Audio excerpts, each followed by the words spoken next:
I'd like to move from education specific for the last question, crime, which affects our children greatly. We are here in Arvada this evening, and just in this community, we have lost 2 law enforcement officers in the last year or so, and crime is skyrocketing. What plans do you have to rein in the skyrocketing crime rates and to increase support for law enforcement?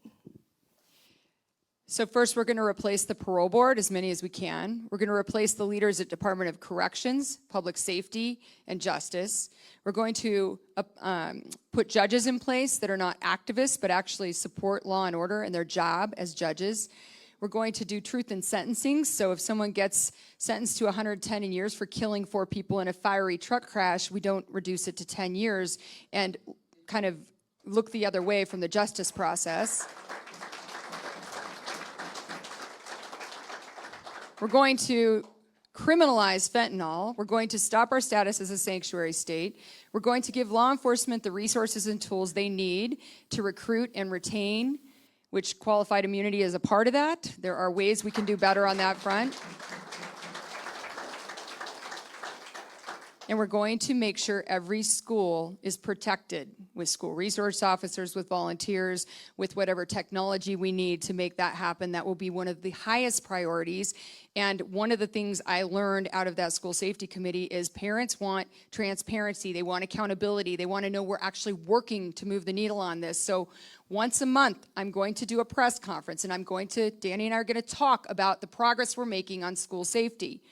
The other thing we're going to do is create a dashboard so you can keep a hold of us and hold us accountable for moving the needle. The other thing we're going to do is create a school safety SWAT team, which I have a feeling I know who might be on there.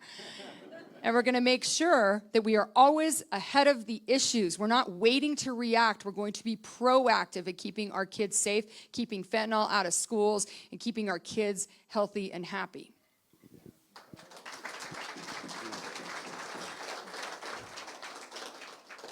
So the crime issue in this state is kind of a slow boil, right? It happened very slowly, while we were out trying to take care of ourselves and feed our families and make sure that we were safe. But our state now, there's only 3 states that have worse crime, total crime, than Colorado does. That's something we can't tolerate. What does crime do to us? We know the $29 billion price tag that it costs every citizen every year. But what we don't know is, why is it so bad? Well, I'll tell you why. Because there's been purposeful legislation that's been passed.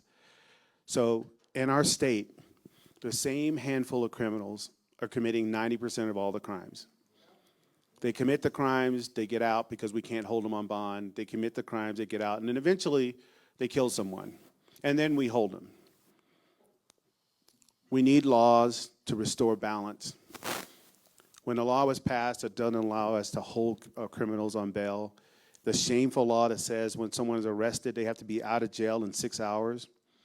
Police officers can't even do the paperwork in 6 hours. We're all about criminal justice reform, but real reform, because there are just some criminals that are out there. Their intent is to do bad. And I'll just say it, they don't deserve to be among us. And we need to be protected, and we need to empower law enforcement to do that. We have to. So one of the things that we talked about, let's roll back all the laws that have made us less safe. Let's win the Senate so we can have some help doing that, right? Okay.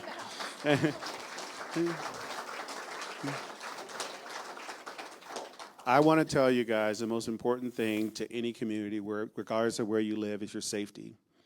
And a poor community doesn't have to be a bad community. And right now, we're all unsafe. It doesn't matter if you live in Mount View or you live in Highlands Ranch. We're all unsafe. And that has to change, and that will change under the Gunal governorship. I assure you of that.